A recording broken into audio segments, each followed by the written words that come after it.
Tapi mohon maaf, ini yang bisa ngomong seperti ini adalah santri yang tahu tentang dunia santri. Sekarang banyak orang yang tidak tahu pesantren, tidak pernah nyantri, ternyata mengkritiki pesantren. Padahal dia bukan santri, tidak pernah mondok di pesantren, tapi mengkritisi pesantren.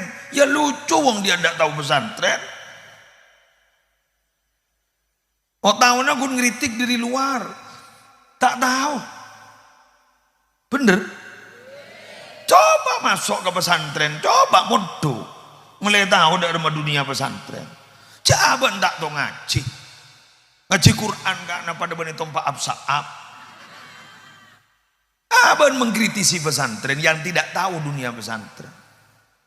Sampai pas memberi kesimpulan lebih baik pesantren ditutup. Masya Allah, orang apa ya? Astagfirullahaladzim, apa bisa ngucap pesantren ditutup? Sehingga tak langkong nyon sawara pengumuman kepada semua orang.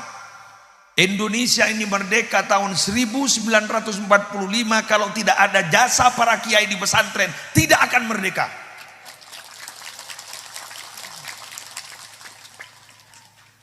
Kami menghormat, saya ulang, kami menghormat kepada bendera merah putih, hormat kepada sansaka merah putih, hormat gerak.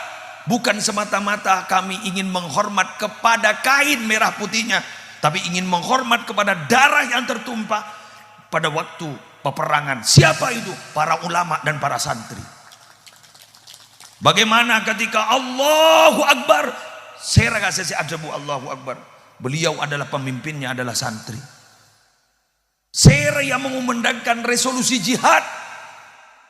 Eki gadin to hadratus Syekh Ki Haji Hashim Asy'ari Jombang, santren Syekhana Muhammad Khalil bin Abdul Latif Al-Bangkalani, setong alma mater sarang Raden Ki Haji As'ad Syamsul Arifin, setong alma mater sarang Ki Zaini Abdul Mun'im, setong alma mater sarang Ki Hasan Genggong.